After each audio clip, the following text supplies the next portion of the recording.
Hello, everybody. Welcome to the new edition of the Outdated Wrestling Hour. As you all know, it's holiday time, and today we did our Secret Santa thing. Oh, thank you, Lucretia. Let's see what we have here. I can't get out of the package. Wait. Spats. Oh, it's a dream come true. Thank you, Lucretia. In any event, it's the Outdated Wrestling Hour, baby.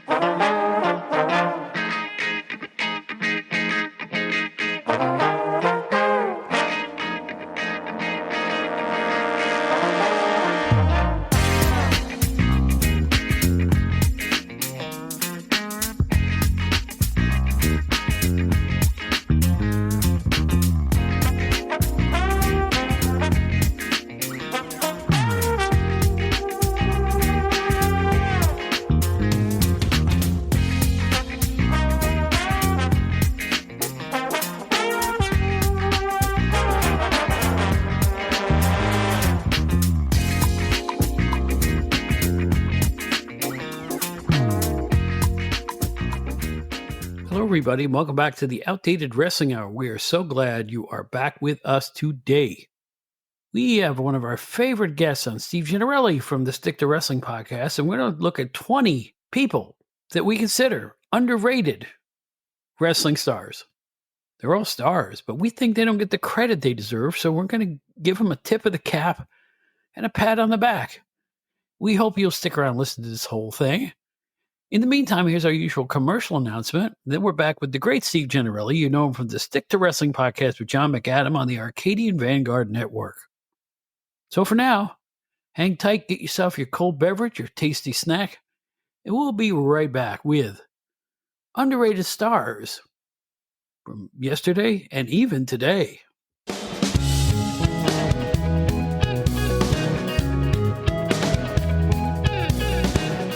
Time for our look at the WrestleCopia Podcast Network, of which this podcast is a member of. It all starts with the Wrestling Memory Grenade with Ray Russell. Join him as he analyzes and discusses years of wrestling history from your favorite promotions. From Hulkamania to Multimania, from the Midnight Express to the Lex Express. They're going to travel back to all different promotions and timelines. You won't want to miss a single episode of the Wrestling Memory Grenade. Regional Wrestling Podcast, also hosted by Ray Russell, is 100% territory-based, dedicated to all those great promotions from the past, along with a slew of guest co-hosts. All kinds of topics, including event results, special interviews, yearly breakdowns, obscure outlaw promotions, and a whole lot more. That's the Regional Wrestling Podcast. One of the great wrestlers of the 1970s, Bob Roop, now has his own podcast. It's the Wrestling Stoop with Bob Roop. He welcomes you to the show as he shares stories, historical moments, and memories from his 20-plus year career as a wrestler and booker, inside all facets of professional wrestling, including his very strange stint in Florida. DG's Puro Wrestling Academy. You can travel back in time to discuss the history of pro wrestling in Japan. For all of you out there, it is a history lesson in every episode. You'll never hear anything quite like DG's Puro Wrestling Academy. Join your host, Dan, as he travels back in time to discuss the history of Japanese pro wrestling. He spent decades studying the world of Japanese wrestling, and now he offers up his historian-level knowledge to all of you out there. If you want to know about Japanese wrestling, this is the podcast for you. The great Gene Jackson hosts the Retro Wrestling Review. He brings a variety of co-hosts and wrestling legends to the programs. He goes back in time to rewatch and review pro wrestling from years gone by. You get a breakdown, hear never-before-heard stories, and you can watch along, so you can enjoy the Retro Wrestling Review. It started out as Dangerous Conversations with Doug Gilbert. Now it's Dangerous Conversations with Doug Gilbert and Tommy Rich. They're up to almost 18 episodes now of two of the greatest wrestlers from the South ever to lace up a pair of boots. From the USWA to the NWA, you won't want to miss a single episode of Dangerous Conversations with Doug Gilbert and Tommy Rich. One of the longest lasting podcasts in podcast history is Wrestling Nostalgia with Dave Dynasty. Tons of guests, tons of history, a host who knows everything about the World Wrestling Association, and a whole lot more. You'll see new stars, old stars, stars in between. You hear them all on Wrestling Nostalgia. It was the WWF versus WCW, Raw versus Nitro, and it's the Monday Night Raw. That's right, Monday Warfare Raw versus Nitro is a podcast that has 30 episodes. You won't miss any of them. If you remember those days, it was neck and neck as the two giants battled for TV supremacy. Check out Monday Warfare Raw versus Nitro. The Other Ship Podcast is a pop culture podcast with a pro wrestling lean. Join a rotating group of co-hosts as they talk movies, sports, TV, music, food, and of course, pro wrestling. They take on various topics in roundtable discussions, special guest interviews, and other new concepts you may not have heard on any other podcast. As they themselves say, laugh your ass off on the voyage aboard the Other Ship. The Captain's Corner Pod features old school wrestling interviews and discussions, plus all the latest going on in the world of the Captain's adventures. Don't miss Nick on the Captain's Corner Pod. Also on the WrestleCopia Podcast Network, TR Shocks the World, the Glory Days GrappleCon Cast, WCNN News, TR Shocks the World, and the Power Hour. And there's probably a lot more podcasts to come on one of the biggest wrestling podcast networks you will find. It's the WrestleCopia Podcast Network. How do you find all these great shows? Here's an easy way to start. Just log on to WrestleCopia.com, press a couple of buttons, and get on that journey into wrestling past, present, and future. I'm a busy boy, and lately I've been all over the place. As many of you know, last week I had the privilege of guesting on the Stick to Wrestling podcast with John McAdam on Arcadian Vanguard, and I have his co-host here with me on my show. So there, it's Steve Gennarelli. Steve, how are you? I'm doing good, Bob. It's great to be back, and we have a lot of wrestling nostalgia to talk about today, so I'm really excited. Well, our concept for today is just a whole mess of underrated wrestlers. Now, I want to say this right off the bat. It's not the most underrated because you can't quantify that. We're just picking out some people that we think aren't honored that they should get because they were all really good. I saw Steve's list. He saw mine. I have one preliminary guy on my list. Steve has a lot of stars that may have fallen through the cracks in terms of how much they're talked about today. But I think we got some pretty interesting choices as opposed to a comprehensive list. Would you agree with that, Steve? Oh yeah. I mean, we have barely scratched the surface as far as this topic goes, but it's definitely an interesting topic that I think any wrestling fan does talk about. It's you hear about it from time to time, but when we were talking about putting this together, something that kind of crossed my mind, not related to underrated wrestlers, but just the wonder of us being fans and the wonderment we felt as kids. Like, what is it about this wrestling thing that gets us so worked up and so into it? And to me, it's the mystery. The mystery of wrestling was what kind of got all of us excited at a certain point in time. And I'll give you a for instance, and then I want to hear what you have to say about this topic. So in the 70s, which is a time where most of the listeners probably became a fan in the 70s, 80s, or maybe the 90s. But in the 70s, you had all these promotions, and really every promoter had their own idea of what professional wrestling should be or what they wanted to put forth as professional wrestling. And, the federation I was most familiar with was, since I was in the Northeast, it was the Worldwide Wrestling Federation. And Vince McMahon's father, the elder Vince McMahon, he had this broad view of wrestling as this kind of almost part Ringling Brothers circus, part wrestling, but definitely a spectacle. And I think the guy in Houston, Paul Bosch, had a very similar look at wrestling, a spectacle larger than life. And then there were guys like Vern Gagne, who I think he was similar to them, but he was much more, it has to be wrestling. It has to be related to amateur wrestling, or it has to be on the mat or in the ring. And we can talk about different promoters, but I wanted to ask you, Bob, like, what do you think about all of that? What's your opinion of what I just said? You said something so brilliant and so simple that I want to commend you, because you were saying, well, what got us into this stuff in the first place? Or what was the factor? And you said mystery. Right. Dude, that was it. That was it. You would watch it on TV and you'd see some ruffian tearing a guy apart, or, you'd see matches with so much heat that the crowd would kind of surround the ring. And you're like, how are they doing this? How is this Right. allowed? How is this allowed? What in Right. the world am I looking at? You know what I'm saying?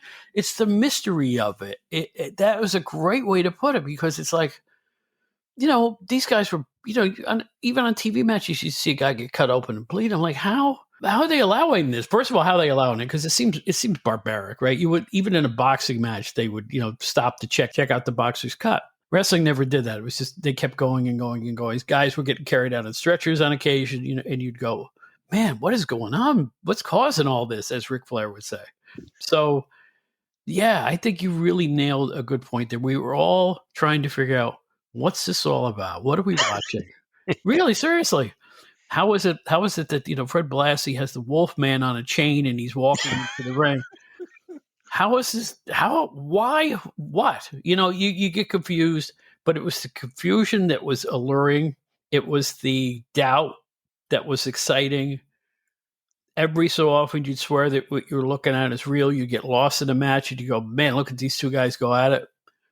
Made it all worthwhile. And I don't know what else to say, but what a great point you made. That was awesome. Well, thank you. But I want to ask you this too. I can remember the very first show I ever attended, which was in 1977, a WWF show, where the two main matches were Chief Jay Strongbow against Stan Stasiak, and the other main match was Baron von Raschke against Ivan Putski, a real Cold War battle there. But you talk about the mystery, the question of the mystery of wrestling. I can remember sitting there waiting for the matches to begin. It was me and my dad, and I think some of our friends, family friends, were there too. But I will tell you this, and for our listeners listening, in that time frame, and this is my experience, and I bet you Bob's is similar to mine. For that particular show, I bet you there was only maybe 1,000 or 1,500 people in that arena that sat maybe 4 to 5 or 6,000. But I will tell you this: these blue collar folks that showed up for this wrestling show, I would say 95% of them were in it to see wrestling and craziness, and they believed in what was going on. There was none of this, hey, we're going to go to a show. Hey, let's see some, the crazy bumps that they take. No, these people were living and dying with what was going on in the ring, and Strongbow was extremely popular. Putski was extremely popular, and the heels were hated. I mean, the women were coming up to the barricade wanting to, which was just a little rope, by the way. Mm-hmm. They had their purses and they wanted to hit the bad guys with their purses, and the guys were just ready to explode. And but can you remember your very first show, Bob? And I'm assuming it was either NWF or it was WWF. Oh no, I was too young to see the NWF, but it was WWF at Hudson High School in the next county over from where I was. And I remember, I think one of the main events was Bob Duncan versus Dean Ho. Remember Dean Ho used to tag with Tony Gurria, and it was Tony Gurria against Kowalski. That's a good match. Those for a high school, it was good, because the way they used to promote in upstate New York was you'd have a couple of competitive matches, but the others would be Frankie Williams versus Rocky Tamayo. Rocky Tamayo. I mentioned him recently. Yeah, right. That type of thing. That type of stuff. Mm-hmm. I think, and that was fine. It was all bigger than life to us. We'd see a 20-minute draw between, let's say, Jose Estrada and Rick McGraw to open a show. We loved it. We didn't think we were missing anything because there wasn't a pinfall or something like that. We loved it just the way it was. And it was all a mystery to us back in upstate New York. But I will say this: once I graduated to a bigger arena, the regular arena in Albany, true believers left, right, and sideways. They were, those fans were going after the bad guys outside the place. It was, I remember there's a story about Baron Cicluna had his car set on fire or something like that, and a couple other guys got accosted. It was tough. It was such a good guy territory up there. Oh yeah, they weren't having it. They weren't having the heels. They weren't having it. And the referee was always a little 5-foot guy named Benny Morrell from Hudson, New York, who I knew personally later in life. He'd get thrown around the ring, and the fans would want to, storm the ring. And it was, I don't know how they did it, because there were no barricades. There's hardly any security that I could see. A couple of guys, you'd see big burly guys in the aisles, but it was a whole different mindset than today's wrestling. Like back then, nobody would laugh when they battled outside. They'd back up. Oh yeah. Now, if you look at still photos of people where wrestlers are, let's say they're fighting outside the ring, and you see smiles and laughing. Right. It wasn't that way when I was. People were afraid they were going to come into the crowd. So the mindset is entirely different now, but that's just the passage of time. Things change. I hate to say I did like it better the old way, but I liked it better the old way. It's because it's what you go with what brought you to the dance, and that was the period for me that I always nostalgic about. And that's why I started this show. I wanted to talk about stuff like that. No, and well, with that being said, I think we could dig right into underrated. Do you want to go first, or? Why don't you go first? You're our very special guest, and we're glad to have you back. And I think you should go first because you've got a way of explaining things like no one else can. So why don't you start out? Well, you're too kind. So the first guy I want to mention is really one of probably in my top 10 of all time favorite wrestlers, Adrian Adonis, and it hurts me to this day thinking about how he passed away. I don't know if he was still in his prime or if he had good years left. I mean, that's another mystery of wrestling. We really don't know what he could have brought in the later on. That was the Dave McKigney thing, right? That is right. Yes, sir. Let's put it this way: if he was working with McKigney, it wasn't exactly a high point then. And I'm not putting down Dave McKigney. I'm just saying that that's what you did, the kind of gig you would take between federations, so to speak.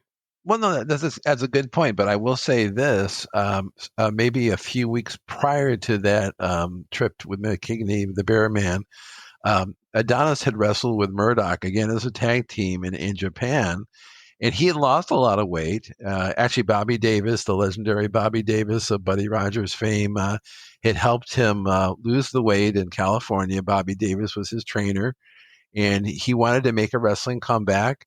So he wrestled the matches in Japan, and there's been rumors or talk that he may have eventually gone back to WWF, or at the very least gone to WCW in 88 or 89. It could have happened, but again, who knows? But you make a good point there, though. He really did balloon up. When he was in the AWA, it was just like, oh my gosh, he must have been almost tipping 400, wasn't he? But he was. But one thing I found out in recent years, and I've only known this for maybe a couple of months now. Apparently, much like Vince McMahon himself, Adrian Adonis's favorite all-time wrestler was Dr. Jerry Graham. So when he bulked up in '86, when he got that goofy gimmick, Adorable Adrian, which a lot of people hate, he really bulked up to Dr. Jerry Graham's size. And as you know, I mean, he could still work just as good as he ever could. He could take those hellacious bumps, and he was still a very credible wrestler in the ring. But for his health and for his future career, hearing that he lost the weight and Bobby Davis had helped him, I was really hoping he could have made that comeback and kind of ended his career on a high note rather than this terrible accident that happened on the 4th of July in 1988. Good point.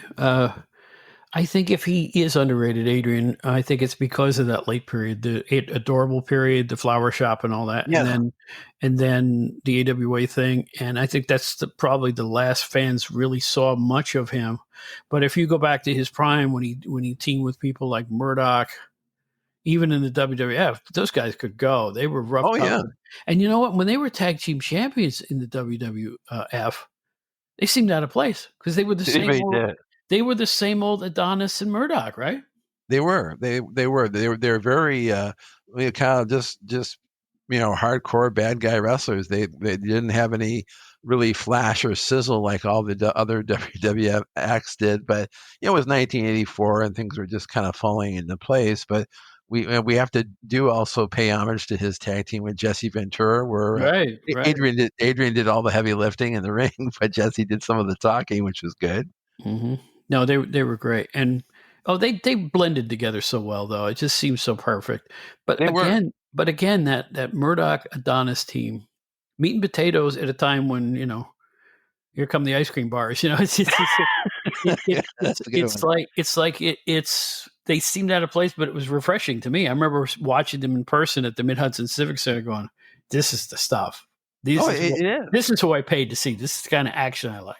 Yeah, John McAdam and I are doing this recap of 1984 on the Stick to Wrestling show, and and both of us, I think, have been taken back by just how good they were. I mean, it's been a long time. It's been 40 years plus, and we're not watching old matches constantly, but when you revisit these old matches with Adonis and Murdoch, they were, if you look at the entire history of the WWF, they got to be one of the top heel teams of all time, or one of the best teams of all time for that matter. Well, why don't we hear one of your underrated picks? Let's hear. All right. I like to show my age on this show because I know this show you're going to hear talk about stuff you won't hear in any of the wrestling podcasts, like the tag team of Rip Hawk and Sweet Hansen.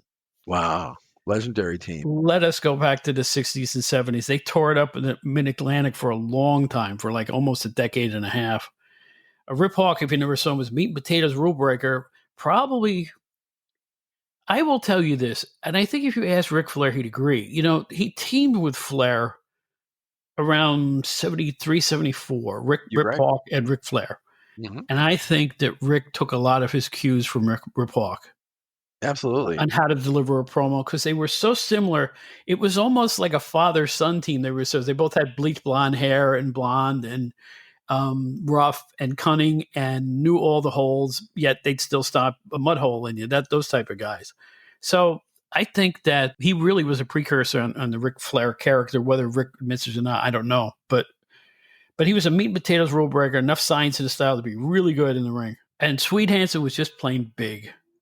Most people listening probably saw him at the end of his career in the WWF when he had the kind of the rebel look going on, the denim jacket and the hat, and he would just stomp a mud hole in you and beat you with a backbreaker, that type of thing. So as molasses.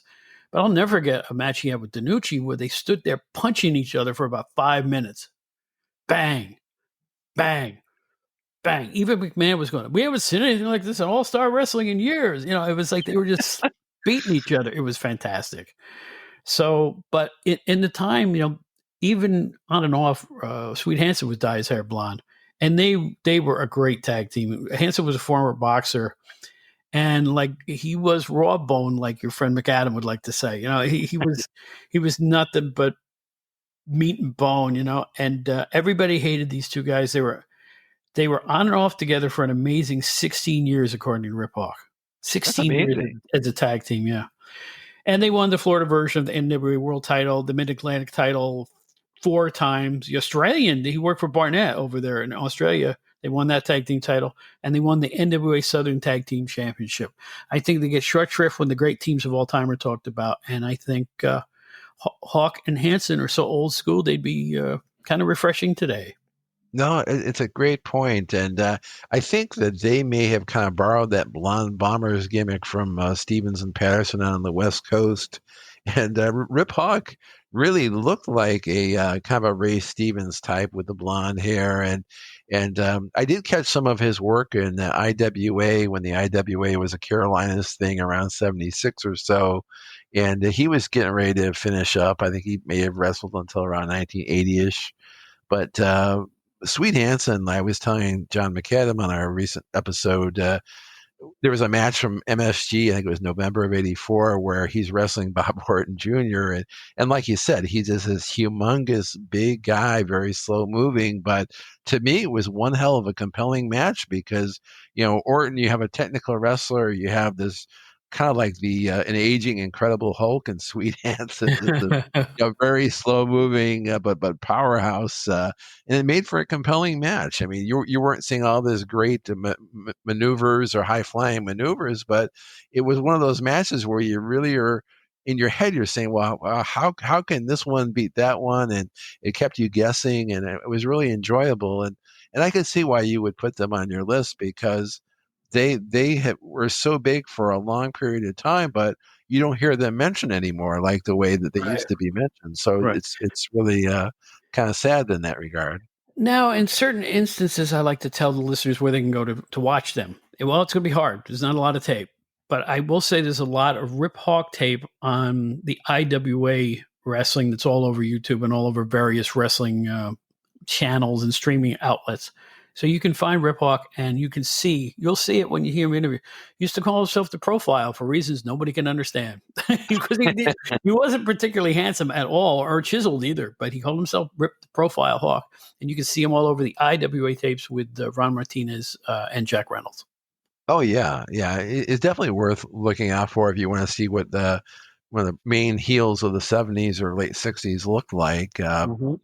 But I'm going to segue to my next underrated, and I'm going to give you a name from the past who, if you were watching wrestling in the '70s, you would definitely remember this name. But he's kind of become a real MIA, literally and figuratively. Victor Rivera, formerly of the WWF. For those that don't know, he was one of the major stars in the late '60s, early '70s of WWF. And he was a tag team champion with Dominic DeNucci in 1975. And to the surprise of many, he relinquished his half of the tag team title and made a jump to the IWA, which was the WWF's competition for a brief period of time in the mid 70s. And then the WWF brought him back in the late 70s as a heel managed by Fred Blassie. And Rivera had been a star on the West Coast too. And after that, he just kind of fell off the map. And I believe different people have said he was in prison or he passed away. I'm not really sure. But for a long period of time, he was one of the best workers in the Worldwide Wrestling Federation and had a great cannonball move similar to what Lanny Poffo would do in his matches, like a moonsault off the top rope. And it's a great wrestler. And I know that Bruno actually, when he wanted to lose the title the first time to Koloff, I think Bruno actually lobbied for Victor Rivera to be his replacement. But Gino Monsoon and some of the other people preferred Pedro Morales, and they went with Morales. So Rivera eventually did come back to the WWF, but as a heel, managed by Fred Blassie. That's right. And it was strange because they put the two of them together for about a month, and then you didn't see Blassie anymore, and he was still a heel, but he definitely wasn't pushed. Right. I think there was still lingering bad blood about him taking off of the IWA. And you're right. They were a legitimate troublemaker for the WWF at that point. They were on the same market. They were playing Roosevelt Stadium and other places around the East and the Beacon Theater and whatever. I really think that they looked at them as serious competition. That was a definite no-no. No, they did. In fact, they looked at the IWA as such serious competition that I've heard the story that supposedly someone in the WWF had went to their show at Roosevelt Stadium and actually they thought there was such competition. They actually went and vandalized cars, like putting nails in the tires of the cars and things like that, to kind of like send a message like, hey, if you come to these shows, you're in a bad neighborhood. Your cars are gonna be damaged. You're gonna be vandalized, and so that's how thick the competition was with these two companies. But I will add about Victor's heel run. He in the match where Peter Maivia turned against Backlund, Victor Rivera was shown as in a really positive nature, really pounding on Backlund during that match.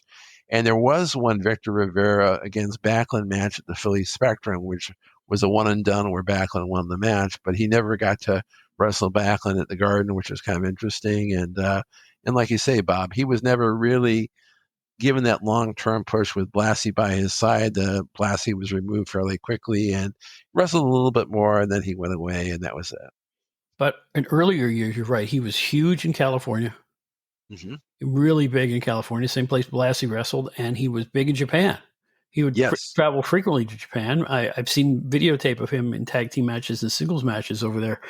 So at one point, he was a huge star. I think the IWA thing hurt him. I remember seeing float around in the 80s. They started up another California promotion with Tolos and people like that. Never really took off. But I think he was one of the most popular stars if you go back to the early to mid 70s, even in WWF, I think. Yeah, he was very, very popular. I remember in 1976 or 77, when I became a fan, he came back after that brief IWA run, and he was introduced on TV as a returning star, and he came in his street clothes, his nice suit, and the fans just went, very went crazy for him. They were happy to see him back in the Federation and gave him this huge ovation. But after that, there was very little done with him, and then he came back shortly thereafter as a heel, and that kind of flopped as well. But who do you have, Bob, as your next underrated character? I do not understand why Brad Armstrong wasn't as big as Kerry Von Erich. Good They were question there. so similar. They both had wrestler daddies. They were both very handsome and big. They both had big hair. They'd smile a lot. They were, the women loved them. But for some reason, Brad Armstrong just never broke through as a major A-list star in the big federations. He was big in Continental because that's where his dad worked. But he never reached superstar in other leagues. He was strong. I mean, he could do just about anything in the ring, too. He was really athletic. I remember a great flying head scissors. Flying head scissors. Thank you. Mm-hmm. Jeez, God, I'm old. Jeez. But anyway, says the guy 3 years older than me. yeah, right. But I have no earthly idea why he wasn't at the level of a Kerry Von Erich, and he died way too young in 2012 too, which is I'll be honest, I don't know why he died or how he died, but what Jim Ross at the time of his death claimed he was an underrated superstar, and I agree. I think he had everything it took. He was in the WCW. They made a Necroman out of him and threw masks on him, and then he was part of some. What was the thing with the hip hop star, part of the army that he had? I can't remember the name of the hip star. It was just flatter than a pancake. Everything they tried to do with him didn't work. What they should have done is just put him out there as Brad Armstrong and let him go. What do you think? I think you may have hit on what the issue was. You said, why wasn't he as big as the Von Erichs? You got to keep in mind that the main reason that the Von Erichs were so big was that, Fritz was the promoter, and Fritz was a promoter in Texas where they grew up, and he made them stars of this local promotion. Bob Armstrong was a really well-regarded star, but he was never really the promoter. And he didn't have the ability to say, hey, we're going to build the promotion around my son. He was never a promoter in that regard. So I think that's a major difference. And, I mean, from what I've heard over the years, that they always said that, Brad had this great personality, but once the camera lights turned on, he didn't really have a way to convey it, or he maybe got nerved up or tense or whatever, and he just couldn't show it. But it's a real darn shame because, as Bob said, I mean, this guy could do everything in the ring like a lot of the second generation guys could do. I mean, he must have grown up around the ring and knew how to do all the maneuvers, because in the ring, technically, he was as good as anybody, if not better. But they just never had a role for him where people could say, hey, I can relate to him.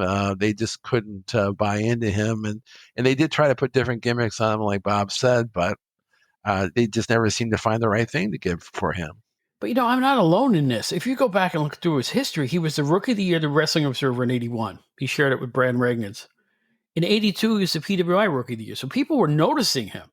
Right. Everybody thought the same thing. This guy's going to be a major star. But he went to WCW. The best he could do was the light heavyweight title and part of the 6-man championship they had. That was it.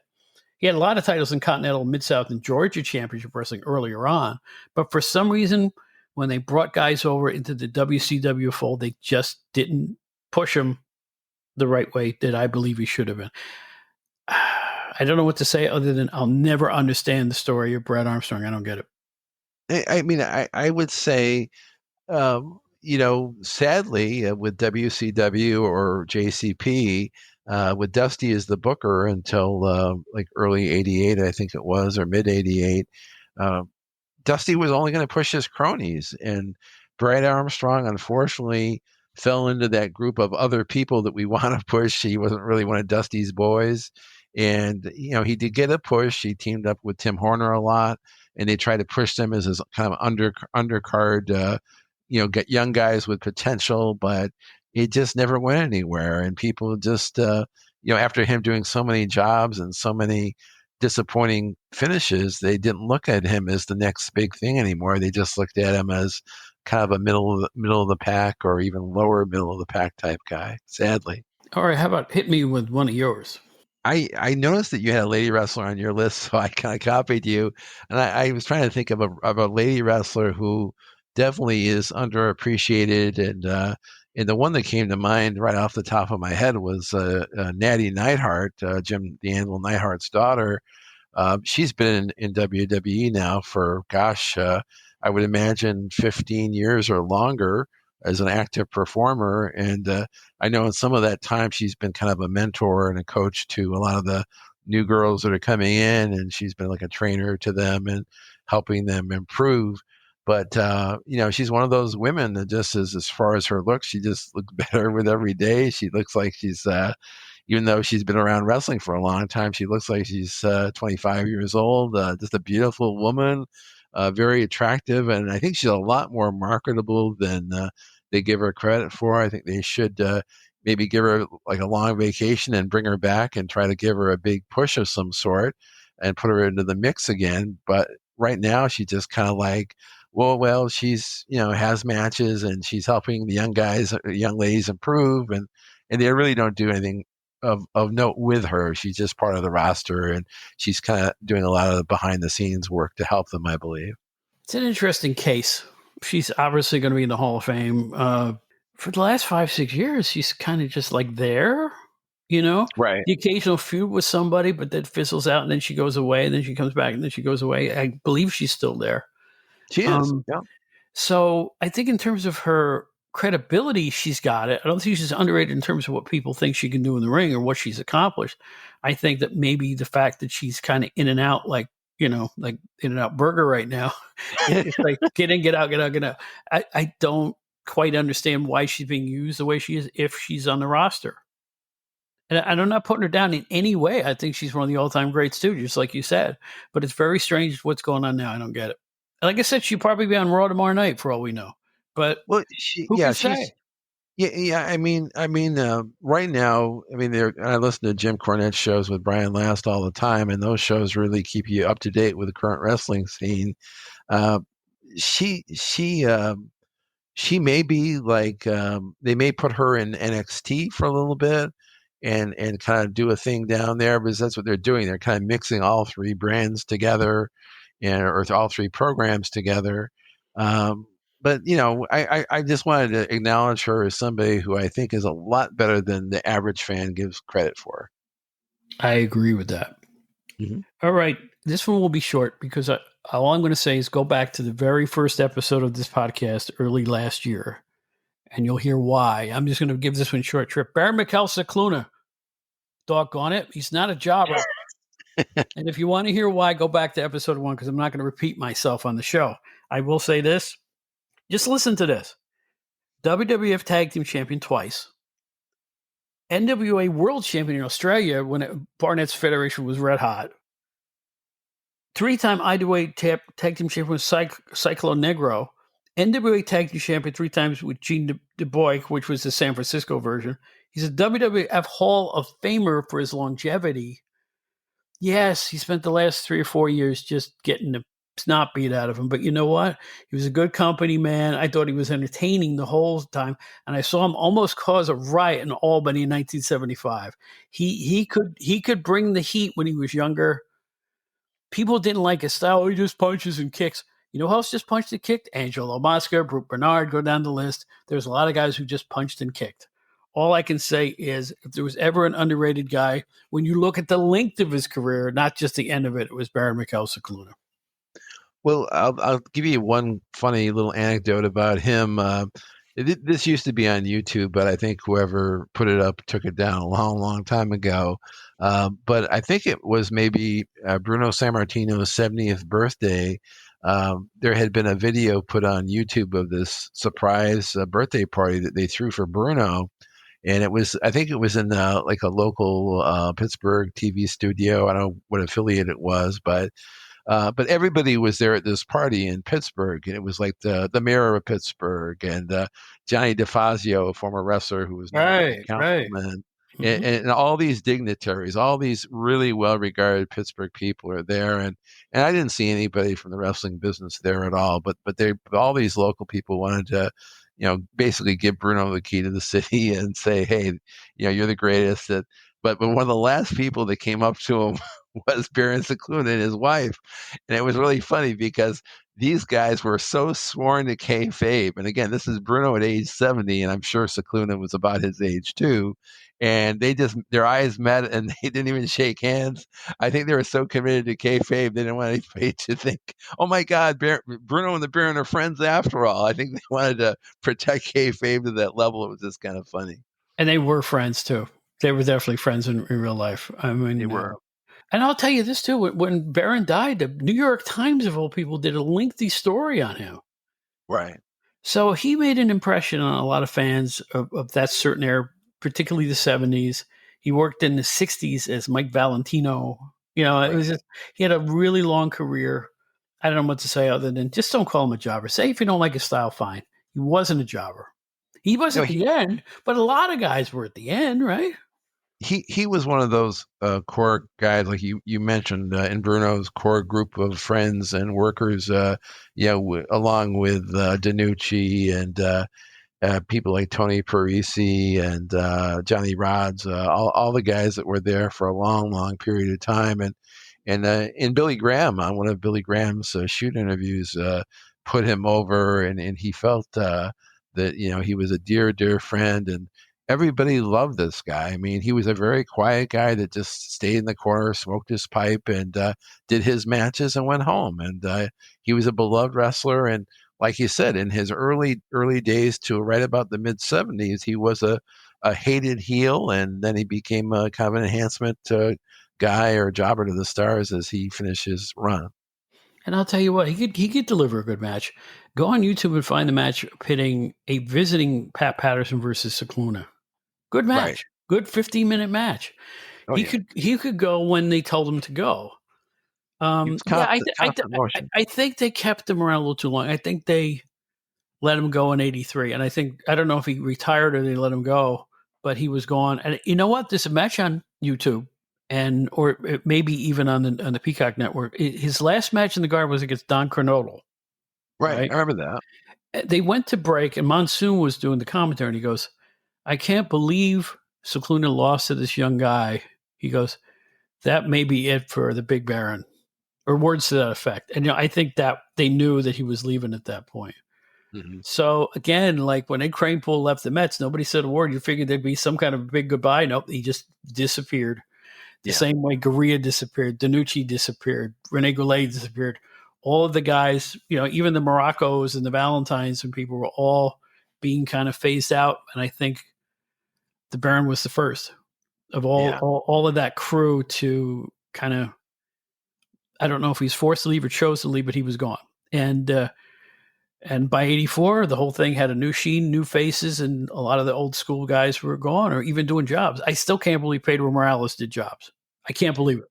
Well, fortunately, they kept him pretty strong to the end. He definitely wasn't a jobber. But I mean, even in 86, his next to last year, he lost to Savage on a DQ, and he definitely wasn't losing by pin to Savage, even though Savage was the biggest thing at the time. But anyhow, I want to hit you with another name from the past. So this is a guy that was a major star in the 60s and 70s, but he's underrated these days only because people just remember him as a 1980s manager.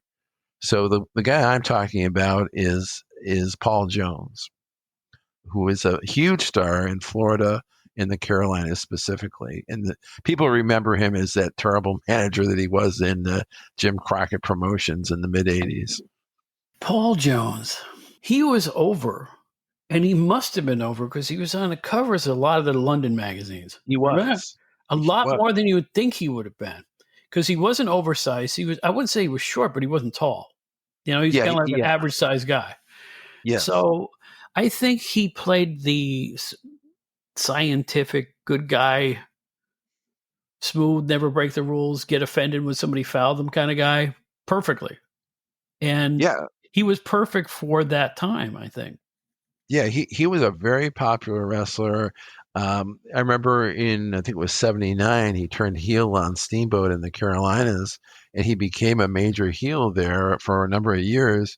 And when they felt like he couldn't work anymore, that's when they made him a manager. And he was never a good manager. And they always gave him this motley crew of guys to manage, and like T.J. Khan, and an aging Baron von Raschke, and aging superstar Billy Graham, and he feuded with Jimmy Valiant for 100 years, seemingly. So that's what people remember him for. But he was extremely big in Florida, extremely big in the Carolinas. And I know a good friend of mine, Barry Rose, who's a Florida wrestling historian, and he has a show on the Arcadian Vanguard network too. He was going to write a book on the career of Paul Jones, and that kind of fell through around the time that Paul Jones died. And unfortunately, that story probably will never be told. But he was a major, major player in wrestling for a long period of time. But people only remember him as this, mid-level, mediocre manager in JCP in the mid '80s. Unfortunately. Now, there was a lot more to his career than that. I mean, he won a bunch of titles. It would take us the rest of the show to list all the titles he won. Sure. And he would get title shots, funk everybody. During the, the NWA days, the Mid-Atlantic days, he was all over the place. Yep. No, he was probably one of the top 10 most popular wrestlers for about 5 years, I think.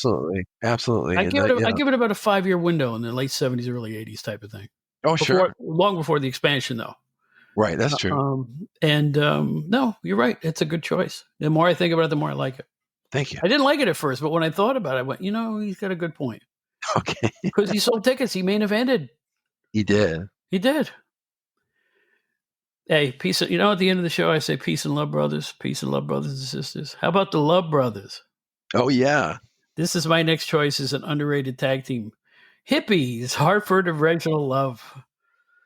Oh, the Eddie Ironheart IWA, the NWA in Toronto. Use that weird spear between Cleveland and Canada, that whole bunch. NWF. Canada itself, yeah. They simply simple shtick. They came to the ring with beards, tie-dye shirts, and headbands, put a peace symbol on the ring ropes, did a peace sign with their fingers, and listened to the crowd scream, "Damn dirty hippies," and booed them out of the ring. It worked. It worked like gangbusters. There were other hippie wrestlers, but I think these guys were probably the most successful at, first of all, Hartford Love was kind of handsome. I didn't think he looked that much like a hippie. He looked more like an action film star to me. Reginald, on the other hand, looked like a hippie. He had the bigger beard, the longer hair, all that kind of thing. They were managed by people like Al Costello, which really didn't work for me because they could survive on their own. Old school Al Costello was throwing boomerangs around outside the ring. It didn't work. It didn't mesh with what his hippies were doing. But for drawing old school heat, working good matches, and being rough, tough, and ornery, I got to admit, the Love Brothers do it for me. I thought they were immensely entertaining, and send them down south, and boy, oh boy, they hated them. When you put them on your list, I try to remember them back to my wrestling days of youth. And the very first wrestling I'd ever seen was IWA wrestling. And the wrestlers I remember watching for the very first time were the Mighty Igor, Mil Mascaras, Tex McKenzie, and yes, the Love Brothers I remember very fondly in that period. And, like you say, they came to the ring kind of hippie gear and wearing love beads, and they were very, a very timely act in the early 70s when the word hippie was used and bandied about quite regularly. And, and I've heard you say on another podcast that it was funny how hated they were. And it was kind of an interesting idea that they would be hated heels just because they were hippies. And I would say, I think that maybe the popularity of the Valiants in the mid 70s, maybe they were in their own way kind of copying the Love Brother act to a degree. To a degree, but I just love this one piece of tape where Hartford puts the peace symbol over the ropes and the camera is showing it, and he's just beaming, smiling, standing next to it. And the place, just the howls of derision. It was fantastic. Just that simple. And I think Hartford Love was the guy that carried the team in terms of portraying the image. Right. Oh, brothers and sisters, we are about to embark on a wonderful... Oh, he was so good. He was so good. I mean, really entertaining. I think they were... I wouldn't call them great super athletes. I think of the two of them, Reggie Love was probably the better in-ring performer. Right. But overall, it was a great shtick, and I have nothing but fond memories of them. That's why they made my list. And not many people know about them now, so I'd like to go check out those IWA tapes if you want to see the Love Brothers, Reginald and Hartford. Definitely one of the most fondly remembered teams of the early 70s, I would say. Mm-hmm. You got one there, Jack? Let's see here. I have another legendary name from the past. Another guy who, in his heyday, was very well regarded, but through the passage of time, you rarely ever hear his name mentioned anymore. Don Leo Jonathan. I have one friend of mine who I talk to a lot, who's a fan in the Scranton, PA area, and he got to see Don Leo Jonathan wrestle quite frequently in the early 70s for WWF. And he saw him against Morales. So when Morales was the champion, and my friend basically tells me that this guy could work circles around anybody, and he felt like Don Leo Jonathan was so much better than Andre the Giant, who my friend feels is really overrated. He said this guy was huge, extremely strong, extremely agile, could basically do anything you could think of in the ring. But now, unfortunately, through the passage of time, and I think Don Leo retired either in the late 70s or around 1980. There's not a lot of footage of him. People just rarely mention that name anymore, and it's kind of a sad story. I saw Don Leo Jonathan before I saw Andre the Giant. Mm-hmm. In terms of what was on, he came to the WWF at that point. I guess Bruno was still champion. It might have been Pedro. I think it was Pedro. Excuse me for that. And I'll tell you what, I was sitting there going, wow, who's going to beat this guy? He was so big. He wasn't just big. He had big shoulders, big arms, big legs, a whole host of unbelievable scientific maneuvers. Then he'd hit you with an airplane swing or or something. He would be. I'm thinking, who's beating him? I was impressed with him. I'll tell you that much. I think the only reason he may be considered underrated now is just the passage of time. Because if you ask, people about the 7-footers, they'll say, Andre, the Big Show, maybe Ernie Ladd, maybe a couple, maybe Blackjack, even though he wasn't 7 feet. But you're right. I think the passage of time has not done well for Don Leo Jonathan. But ask people our age, and he was as dominant as a wrestler as you'll ever see. Yeah, and there's been many big men, and you mentioned some of the major ones that people remember, but not with the agility that this guy had or the ability that he had. I mean, he just I know for those that don't know, he was one of Andre's regular opponents while Andre was just kind of getting seasoning and learning the ropes, and I'm sure he learned a lot from being in the ring with Don Leo Jonathan up in Canada and in the Northeast as well. But I mean, if we can begin to get some people to do some research or to revisit the old days, he's somebody that definitely deserves some more attention than what he's getting. Absolutely. And if you want to see him, there's some great tapes from Canada on YouTube. I have watched them. So if you want to see him in action and listen to him talk, you can find him on YouTube. Any of these guys that, who are a little obscure, I want to try to point you toward where you can go see him. I appreciate that, and thank you for tipping me off to that, as I think I need to go back and look for them. Oh, yeah. Easy to find. Just type the name in the browser. That's why YouTube is magic. Right? Absolutely. Psycho wrestlers. The Sheik, right? Maybe Sure. Crazy Luke Graham, maybe. There's a whole mess of guys who were like off the rails. Mm-hmm. My pick is another one of those guys who was well regarded in the 70s, but nobody talks about today. Bulldog Brower. Dick the Bulldog Brower makes my list. Built like a fire hydrant, wide as a shopping mall, crazy as a loon. Whenever he appeared on the East Coast, there would be strewn furniture all over the place, broken chairs, foreign objects galore, screaming, yelling, hey, that thing he used to do, looking at the lights long before Sabu did it. He was the prototype crazy man, ruffian, barroom brawler type, no science at all. Do not look at the tapes of him past 1981. He was still being pushed in WWE, and then he did some more work, and he wasn't the same then. He was at the end of a rope. Try to find some shots of him in the 60s and 70s, and you will see one of the crazy coots of all time in pro wrestling, one of my all-time favorites, the type of guy. And he gave great promos in lucid English and then go in the ring and lose his mind. It was just wonderful. Dick the Bulldog Brower, billed from either Canada or Delaware, depending on where you were watching him. 3 cheers, man. I thought he was one of the best heels ever. What do you think? Well, I remember Vince McMahon announcing him as the one-man riot squad, and he Right. was. He, like you described, he was just this kind of little fire hydrant of mayhem. He wasn't that big. I remember I did get to see him wrestle near the end of his career against Backlund in '79. He came to Binghamton to wrestle him in Backlund there, and he lost. It was just one of those one and done matches. There was no holding him over for a rematch or anything. But he's just I guess Backlund mentioned in his book, Backlund felt he was the worst opponent he had of all the opponents he had as champion, or the most difficult to have a match with. But you're right. If you go back, and I know there is some very brief footage of a match from MSG with him against Bruno from I think '69, maybe '68, but it's out there.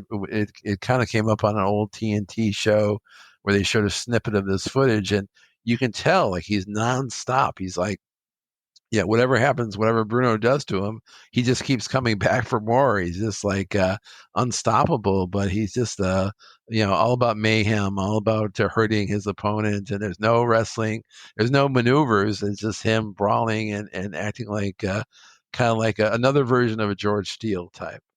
I actually think he peaked in his IWA. We'll go back to the IWA again because they had a lot of national stars, but Brower, as the North American champion, there was still had the energy. And we'll put it that way. He seemed to run out of energy in the WWF that last time. Right. And he worked at other places after that. And he was just slow and plodding, and it was his time to go. Everybody has their time. But he may have, like Cicluna, maybe have stuck around too long, but you got to find him when he was in his prime. He was just a monster heel. I think you said it. If I remember, I think you said this.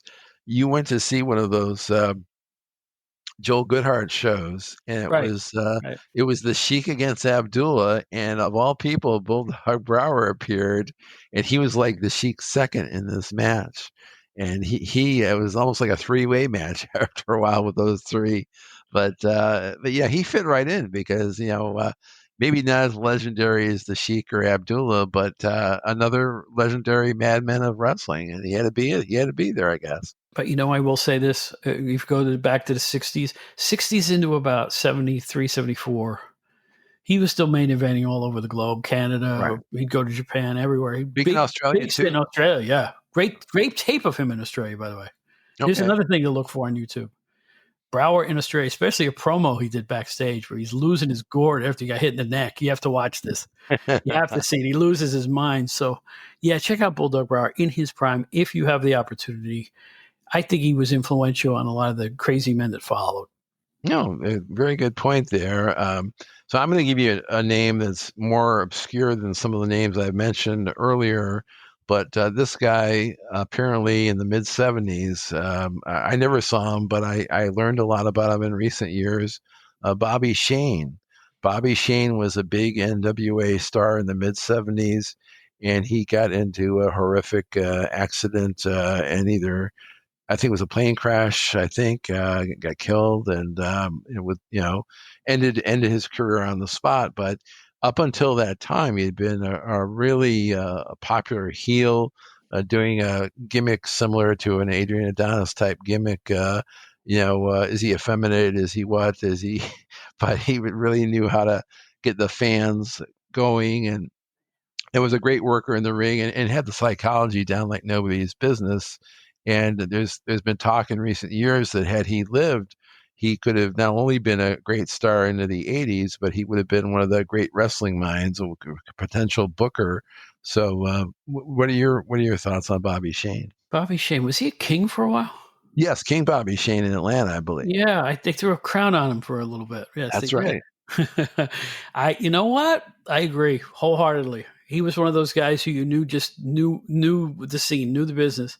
Always delivered a good match. could get out and promo you into the building. And that was, some of those guys have that gift. I think Bobby Shane had the gift. He could talk you into buying tickets. Yeah. Easy to hate, odd look, strange looking guy. I think he was the, you know what? For the regions he worked, he was the perfect heel. Absolutely perfect. Yes, definitely. And I think he had a female valet at times too.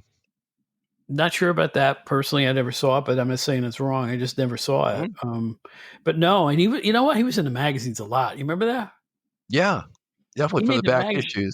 He made the magazines a lot in the 70s. I mean, I put it this way. If he was in the magazines in the years before I worked for them, they had to have been somebody or had to have been drawing money. Because they would not put you on a magazine cover if they didn't think you would sell magazines. Yeah, I know you had to look like a walking tomato can during the West Indies. Yeah. He was a big challenger for Jack Briscoe. I know that in the mid-70s. Mm-hmm. Yeah, good point. That's a good one. I like that choice. Thanks. This is going to be a quickie too. LA Knight. What do you people want? What do you want? I am going to log off of every Facebook wrestling group because they're driving me crazy. Look, I know his promos are old school. Oh, he's just a cross between The Rock and Steve Austin. No, he isn't. He says his own stuff. Secondly, same match every time. Really? That guy? Do you think LA Knight's a bad wrestler in the ring? I'm asking you, Steve. No, definitely not. And this last weekend they had a pay-per-view Survivor Series, and he lost to Shinsuke Nakamura, who's not one of Jim Cornette's favorites. But I think, with their roster being as large as it is right now and having all this talent, I think they're just giving him a little time to maybe go away. But I know, I mean, if I know them the way I know Triple H and how they book, he's going to come back with a vengeance at some point, and he's going to be a major, major player. Maybe world champion. But whether that happens right away or in a couple of years, I don't know. But I think he's going to be a major player of the high caliber. He's been booked all right. I don't think there's anything wrong with the way they booked LA Knight. But here's the thing: the United States Championship reign, I think his opponents were poor. Okay. Nobody cares about Andrade. Nobody cares about a few of the people he took on. They were like B-level guys. Yeah. Which is making people think that LA Knight's a B-level guy. I don't think that's the case. I think they have better things in store for him. No, I do too. I think just putting him on hold just for the time being. I mean, Jim Cornette even asked, did he offend somebody in management? I mean, but I think they have big plans for him in store. Yeah, he wouldn't be doing Slim Jim commercials if he offended anybody. I just think he's so uniquely positioned that they're trying to figure out the best way to maximize what he brings to the table. I think because every time he walks through the curtains, the place goes nuts. Yes. Yeah. They just hear the first two notes of his song and the place goes apeshit. So I don't know what to say. And for those who think he can't work, I don't know what you're looking for. I just don't. All right, you can go ahead. I want to be short on that one. All right. The next guy on my list is somebody that we know from promotional consideration paid for by the following. But Laura Alfred Hayes. As a wrestler, yeah, right? Mm-hmm. Yes, as a wrestler. He was very good in the ring, and I know another guy that we don't have a ton of footage of, but he was very big in the territories. He had a feud with Bobby Heenan in the AWA. He had a huge feud with Oliver Humperdinck in Florida, and was big in Canada. Wrestled Bruno in St. Louis. I mean, he wrestled everybody at one point or another. Had a long wrestling career, and by the time he got to the WWF in late 1983, he interviewed Bob Backlund the night Backlund got beat. I think he had some health issues at the time. That's why he never wrestled for them. That's why he was never a manager for them. He couldn't really do anything physically anymore. And people remember him as Vince's sidekick on TNT primarily, but he was so much more than that. He was an excellent manager. Before the managing, he had a great wrestling career. He was versatile, and I wish people would be able to revisit that and give him credit for what he did. And what do you think, Bob? Stephen? Yes. This tea was prepared in a barbaric manner. Take this back and prepare it properly. My word, you Americans. I loved him as a manager. And they would always put him with some drooling brute, which made it, the juxtaposition was beautiful. I think he was with Kamala for a minute or two, I think. I can't remember. Either that was Billy Robinson. I can't remember. That was Billy Robinson. That's Billy right. Robinson. Yeah, but I'm telling you, he was great as a manager. Hilarious promos every time. But he could be very serious and very evil sounding. People don't realize he was a heel for a long time before he became a fop for Vince McMahon on Tuesday Night Titans. Right. But no, and he could go in the ring. He was considered one of the great light heavyweights all around the globe, really, not just in the United States, but in England and Canada, Japan, you name it. He was all over the place. No, he was a major star, Lord Alfred Hayes. Don't let the WWF history Wayback Machine, tell you otherwise. Yeah, Judo Al Hayes, he was known as. Mm-hmm. But I just wanted to mention him, and I enjoyed him as an announcer too. I think he's underrated as an announcer, but for his wrestling, I mentioned him on this list. And Bob, who do you want to cue up next? Here's a guy who was very underrated in terms of at least his popularity. His name was Dominic DeNucci. Dominic DeNucci was over. Anybody who says he wasn't is full of beans. He was a multiple-time tag team champion in the WWF. He traveled the world. He worked in I don't know if he ever worked NWA, but I know he worked in Dick the Bruiser's Federation. I know he worked in Florida. I know he worked with the Sheik. He did. Worked with the NWF. We keep bringing that up. He was main eventing in the secondary markets for sure. There's no question about that. And then he started his own thing in Pennsylvania in the 80s and late 70s. And people don't even remember that, but there's plenty of tape thanks to our tape traders on YouTube. Look that up. Dominic DeNucci's Federation. Beautiful, beautiful interviews in broken English. Lou Albano, I'm going to do something to you very, very bad. I'm going to bite your nose and everything else. I mean, he was just, when you pissed him off, he was a riot. He was fantastic. Frankly, I know he was limited as a wrestler, on his feet all the time. And he had this weird picadillo about him. No matter where you'd smash him, if you gave him a chop to the chest, he would fall to the mat forward. I don't think he had the ability to fall backwards. That's interesting. I have never seen him fall backwards. I've only seen him fall forward. I'm serious. As a longtime observer of the game and a fan of Dominic DeNucci's, I realized no matter what you do to him, he'd fall on his face. So I'm not putting him down for that. It was just strange. It's like Hogan couldn't do certain things. He couldn't fall a certain way either. Sure. But in any event, Dominic was a star. Fun to watch. Fans loved him. Great puncher. Remember how he'd rear back and do the full, just these long-armed punches? Oh, man. I like Dominic. I'm sorry. He's underrated in my eyes. No, as a kid growing up, he was one of my very favorites. He teamed up with Dino Bravo maybe about a year or two into me being a fan. And he was kind of affiliated with Bruno because in real life they were best friends. And, and I'm sure some of the younger listeners know he trained Cactus Jack. He trained Shane Douglas and other people who became wrestling stars. And, just a guy very underrated because he was big in territories like San Francisco. He was huge in Australia for Jim Barnett. So, I know there's been talk about getting him in the Observer Hall of Fame, but that hasn't happened quite yet. But he's a guy that longtime fans do remember, and I think I've always appreciated him, and he was one of wrestling's good guys, apparently. Yep. Yeah. And if he didn't main event, he was the next one down, usually, and there's a place for that. And I just thought he was entertaining. And now I think it's your turn. You have another Italian for us, or what's going on? I think I'm out of my Italian, but I have a guy that everybody will know of. And I was listening to an interview with Jesse Ventura just yesterday, and he mentioned the interviewer asked him who was the best guy you were in the ring with to bring out the best in you. And Jesse Ventura said, without question, it was Tito Santana. And so Tito Santana is on my most underrated list.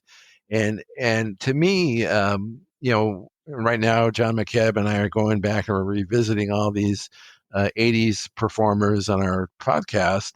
but he's really one of those guys who, no matter what year you're looking at him, he's always providing really good, high quality matches. The fans are really into him as a babyface. He never really had a heel turn, to my knowledge. Never turn Never. never turn heel, never. Yeah, and there's been speculation in recent years. There's been speculation that when Vince finally decided to, hey, we're going to go away from Hulk Hogan and people like him, and we're going to have a new champion with a different look. Supposedly, the rumor says it came down to between Bret Hart and Tito Santana. Well, Bret obviously was the one they picked, but I know some people have laughed or said, no, Tito was never in that conversation. But just based on the fact that he was still having high quality matches, and he was such a company guy and never did anything to embarrass the company, I really think that he was under consideration. And I think that, of all the guys that we remember from the 80s and 90s, he's one of those guys whose work never really drifted off. He was able to always maintain that baseline of really good wrestling. And so I remember him as being underrated just because he was so good for a long, long period of time. You must be psychic. I just wrote an article about Tito Santana, calling him one of the keys of the expansion. Really? Absolutely. Because Vince needed the cream of the crop. He needed the best looking, the most talented, the most charismatic. He needed them. And Santana was there every step of the way. While they flaked off a lot of the veterans, Tito, who had started with them in 79, left for a couple of years and came back in 83. He's one of the ones that was the basis, the foundation of what the WWF was and what was about to become. He could provide good action matches where all the craziness was going on around him. He was a legitimate wrestler at a time when they had, bulldogs and snakes. But you know what?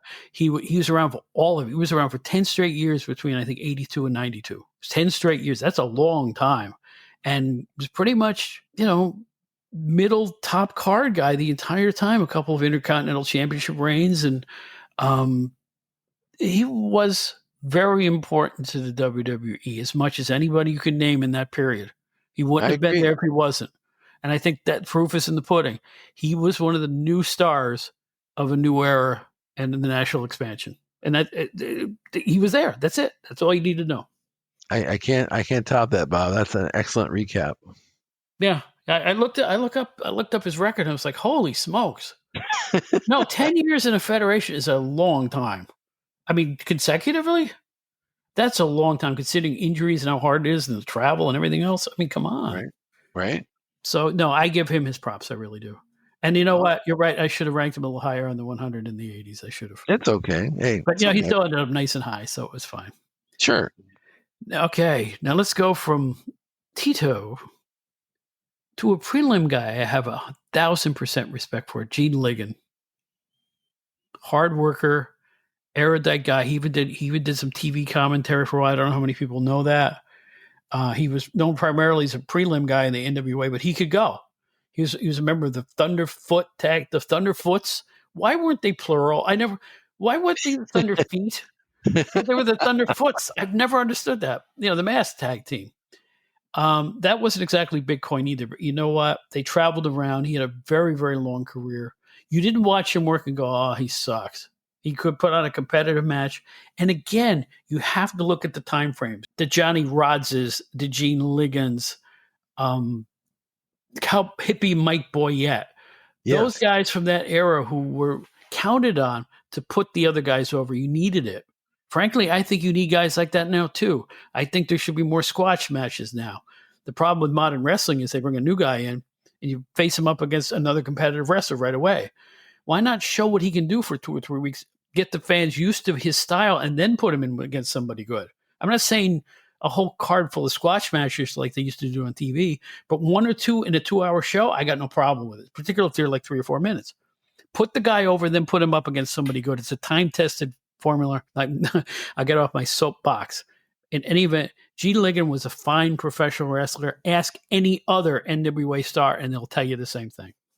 When you put him on your list, I did go back and I wanted to watch some of his matches, and he actually, just the way he looked physically and his facial look, he reminded me kind of like of a Nick Bockwinkel type. He had that kind of a older school wrestler but definitely in shape and fit, and what he was doing in the ring as a jobber. I mean, he looked like a human crash test dummy, taking Right. bumps for these guys and putting them over like $1 million, which his job was to do just that. So yeah, I could definitely say he's one of those guys that never got the proper due, never got the attention, that he was such a great carpenter, helping these guys get to the next level and helping put over guys like Abdullah and making them stars. So a good call on your part. So I'm down to my final two. I have another legend from the past who never gets any mention or any recall anymore, Edouard Carpentier. So I can remember, if the listeners don't remember him, he was a huge star in Montreal. He was probably like the Bruno Sammartino of Montreal, I guess we could Yeah. just say that, like a Mhm. real major name. But he was a very agile wrestler. He was an acrobatic wrestler, and he could do all kinds of crazy moves, like cannonball type moves and high flying moves. And he was a major star from the late 50s up until right around 1980 or so, and Mhm. became an Mhm. announcer for a long period of time. And he'd actually main evented MSG in the early 60s and 62. Him and Bobo Brazil teamed for like 3 shows at MSG where they were the headliners. And he wrestled Giant Baba at MSG and had other major matches at MSG. And I know in the late 60s, he was in a big six-man tag team match with Bruno at the Boston Garden. So he was big on the East Coast for a while in the 60s. He was all over the place in the 70s, wrestled in LA, wrestled in different places. But now, unfortunately, people don't remember him. He's long since retired, but was one of those wrestlers like a Don Leo Jonathan who could do it all in the ring, and was had really good looks, good looking guy, a box office guy, and should definitely be much more better remembered than he is currently. I can't top that. That's a perfect way to put it. He had such credibility Hmm. when he walked in, and he dressed well. He spoke well. He had nothing but credibility. He's kind of like Nick Blackwinkle, but not much as much of a smoothie. When Eduardo spoke, people listened. Yes. Particularly Canadians. He was so, like you say, he was so over in Canada. It was crazy. Hmm. But when he made infrequent appearances down to the East Coast and WWF and stuff like that, he was always over like crazy and always put on a good match. People Yeah. talk about Mil Mascaras. I think Carpentier was a better wrestler than Mascaras personally. Yeah, I agree with that. Mascaras was good, but there was more give and take in an Eduardo match, if you know what I mean. Right. Yeah. Yeah. Yeah. Yeah. Yeah. Mascaras' stock in recent years has fallen because of his lack of, or his selfishness in the ring, I should say. Oh, well, what can I say? Women's wrestling has been hot for about 10 years now. And all the names are listed all the time. The Becky Lynch, Charlotte Flair, go down the list, but not enough people mention Gail Kim, who I Great think call should be right up there with all the other greats of the recent times. Started in WWF, and ended up in TNA and practically made their women's division. The matches she had against, of all people, Taryn Terrell, are some of the best women's matches I've ever seen, particularly a women's ladder match that they had. It's off the charts crazy, but expertly done. It was fantastic. One of the best women's matches I've ever seen. And I can't ever recall a bad Gail Kim match. I mean, Oh, she's a superb athlete, always could go a long time in a match, good stamina, good looking, to be honest, can do it all. I just think her name should be listed amongst the top 10 or 15 of this golden era of women's wrestling. well, we've talked about, in recent days, wrestling fans. I know Jim Cornette and Brian Last have talked about Shelton Benjamin having this career rebirth in AEW, and he's another guy that just has so much immense talent that WWE, for whatever reason, never tapped into. And I kind of think Gail Kim is the female version of Shelton Mm-hmm. Benjamin, Mm-hmm. because she has so much. They used her, they let her go, they brought her back, and she did a number of things. And like you say, she became the biggest thing in TNA wrestling that they ever had from a female wrestler. So she's definitely And I know she's in their Hall of Fame, but she's definitely somebody who should be much more well regarded than she really is. I agree. But, she don't need us. She married celebrity chef Robert Irvine. She's doing okay. Right. That's right. She's doing just fine. She's had a great career in and out of the ring, and from what I understand, a very classy individual, a very nice person, and I'm really glad to see she had a career as good as she did. No, absolutely. And I'm down to my final person here, so I'm just going to mention this is another legend who is mentioned periodically among the legend of legends, but I think he even needs more of a clarification of how important this guy was. The person I'm talking about is Dory Funk Sr., the father of Dory and Terry Funk. And he was the promoter in Amarillo, but he was so much more. We think about all the great promoters in the 70s that we're familiar with, the Eddie Grahams and the Roy Shires and other promoters. A lot of the stuff that they came up with, a lot of the matches they came up with, like the Texas Death Match and other gimmicks, were things that Dory Funk Jr. came up with. And I'm hoping that maybe a Brian Solomon or someone of that high caliber would maybe someday write a history of the entire Funk family. But even if it was just Dory Sr., it would be a hell of a book because there's so much to tell. And it's really where the wrestling that we're familiar with began. And if you look at all those great wrestlers that came out of West Texas State, they all owe something to Dory Sr. for what he has started. It's a great pick. That's great. Thanks. And I have to admit, I've never seen him in the ring. Really? Yeah, there's another. I wouldn't even think. There's very little. There's very little. There can't be much, but I've never seen him work, which is a shame. Maybe I can dig some of that up and tell people where to go to see, because I don't know. I've never seen it. He wrestled with Terry at MSG in '72, but I think that's one of those rare matches that just hasn't seen the light of day. I don't know if there's any footage of it that exists, but maybe there is. I don't even know if they were recording those matches in that era. I don't think they started until '73, to be honest with you. I think you're right. You're right. So, and here's my last one. I hope this isn't a controversial pick, because it shouldn't be. It's Thunderbolt Patterson.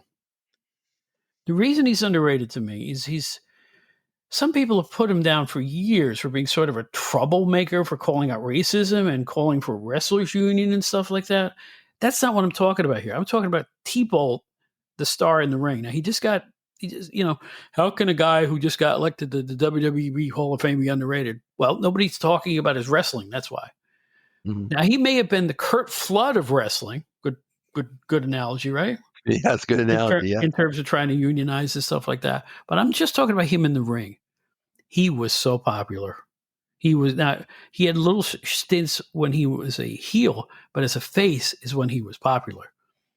He could bring crowds to the buildings. I'm telling you, in Georgia, Florida, places like that. He had a funky style, seemingly long-looking arms with this very unique punching style. A real funky guy, great interviews. He could draw you. He could draw you in. I think he's underrated just as a worker. Thunderbolt Patterson was a star in all caps, and I think not enough people give him credit for that. No, it's a very good call, and I think it has been said in recent years that he was one of the major inspirations for Dusty Rhodes. A lot of people have said that Dusty Rhodes and maybe even superstar Billy Graham stole some of Thunderbolt's act for their own acts, and that's why they became so big. So if any of that's true, then he deserves a lot more credit, because Dusty Rhodes is maybe one of the Babe Ruths of 70s wrestling, we could say. Mm-hmm. Well, as you remember, the whole concept at the Outdated Wrestling Hour is to look back, give thanks, and give praise to the people we used to watch when we were younger. That's the basis.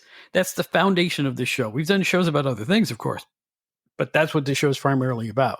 And I couldn't think of anyone better to bring on to talk about these old stars than you, Steve Gennarelli, from the Stick to Wrestling podcast. Tell us more about that, won't you? Well, thank you so much, Bob. But yes, I am the sometimes part-time co-host of the Stick to Wrestling podcast with John McAdam. And much like your show, we have a new release every Friday. It comes out about 2, 3 in the afternoon, depending on what day it is. And but it's a really good show. It's on the Arcadian Vanguard network, but you can find it wherever your podcasts are. And John and I talk about a lot about wrestling of the past, and he does have other people on. If you're bored with me, and there's other people to listen to. And but Bob was on this past week and made for a very, very good episode, and they answered a lot of great questions from the listeners, which was a lot of fun. So, well, I have to be honest. Anytime anybody with Arcadian Vanguard next to their name calls me, I'm going on the show. That's just it. Just, it won't even get. If I have to skip work for a day, I will go. No, seriously, I'm really flattered that you and John and people like Brian Solomon, other people at Arcadian Vanguard, think enough of me to have me on your shows. It's a real honor for me. You guys know more about wrestling than anybody I've ever met, to be honest with you. And it's always a treat. We always manage to bounce little factoids off each other the other person doesn't know somehow. And that's what makes it fun. And I really appreciate you guys being part of my life these days, because I had a great 2024. And a lot of it is thanks to you guys. Well, you're too kind, and we feel the same way about your podcast too, which is you're not in our Arcadian Vanguard family, but you're your own group now with Ray Russell, which has a great roster of podcasts, and we feel like you're our brother from another mother, as somebody would say. But your shows are awesome and very high quality. So I listen to them every week, and I love the Outdated Entertainment Hour too, which I've been fortunate enough to been on as well. So. I'm having such fun doing the entertainment show, to be honest with you. Brian R. Solomon said it best. He said, man does not live by wrestling alone. And he actually came up with the idea for the B-movie show we did recently, which is, I got to admit, it's my favorite episode, because doggone it, who talks about that stuff? Who remembers Invasion of the B-Girls from 1973? I mean, it's like that. I loved going to the drive-in to see anything. And the fact that I could talk about what I saw those years ago was such a treat for me. It really was. I think Nicholas Meyer, who wrote Star Trek II, may have written Invasion of the B-Girls. Are you serious? I think so. I think he did. But yeah, there are so many great B movies, and you guys did such a great job covering everything from Russ Meyer to more obscure titles. But I loved every minute of it. You know what's amazing? We did the show, and then I'm peeking around various sources. We just scratched the surface. We're going to have to do another one. We barely touched all the stuff that's out there. So if I can convince Brian, we'll do another one sometime early 2025. Hopefully that'd be a lot of fun. And we'd love it if you could come back in 2025 too. Next week's show, if I'm counting right, will be our 100th podcast. All right. We made the 100. Next week is going to be a look back at the last 2 years of the show. And obviously I'll have clips.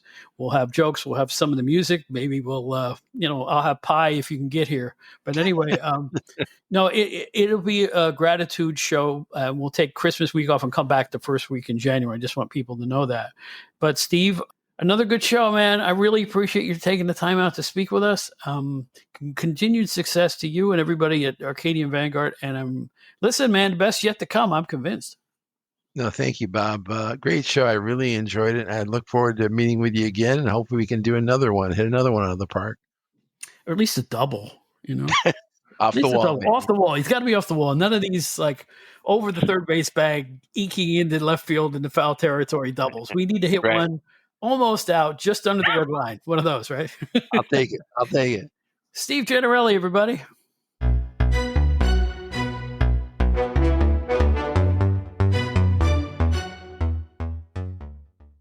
Oh, one other thing, we definitely going to have a Zoom-style meeting for our wonderful Outdated Wrestling Hour fan club members before the end of the year. It's going to come up right quick now on a Monday probably. Keep your eyes on your email boxes. If you're a member of our Outdated Wrestling Hour fan club, you can read all about that on our website, outdatedwrestlinghour.buzzsprout.com. But for the members, our secret little society, keep an eye on the email box. You'll get all the information you need. We'd love for you to join us for the holidays. So keep an eye out for that. I believe we're coming up with our 100th podcast, which will coincide, I think, with the final episode of this year, because we're going to take 1 week off for Christmas and come back New Year's week. So keep your eye out on social media for the special things we have planned for our 100th episode. I don't think you're going to want to miss that one.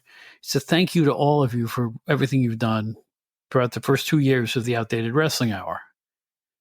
Speaking of that, outdatedwrestlinghour.buzzsprout.com is our website. All of our episodes are there. You just hit a button, listen. If you need to find our podcast on any of the podcast apps, just type in Outdated Wrestling Hour in any browser and bang, it comes right up. Or go to WrestleCopia.com, where our last, I'd say, couple of dozen episodes are up for your listening pleasure as well. Write to us, outdatedwrestling@gmail.com. Find me on Facebook. I'm the only Bob Smith that sings with BB King. We're also on Blue Sky and Twitter and Instagram and Threads. It's a lot of social media, but we do what we have to do. So anyway, that's it for this particular episode. We hope you enjoyed it. Keep your eye on social media this coming week because we got some special stuff planned for you. In the meantime, thank you. Hope you like this look back at underrated schmoes. My name is Bob Smith. I'm older than dirt. I need a little tide in my life. So in any event, like Ringo Starr used to say, peace and love, brothers and sisters. And we'll see you for our special episode next week. Don't miss that one, man. It's our Christmas gift to you, or Hanukkah gift. Whatever holiday you have coming up. It's a gift. It's audio anyway. It's not really a gift. Forget it.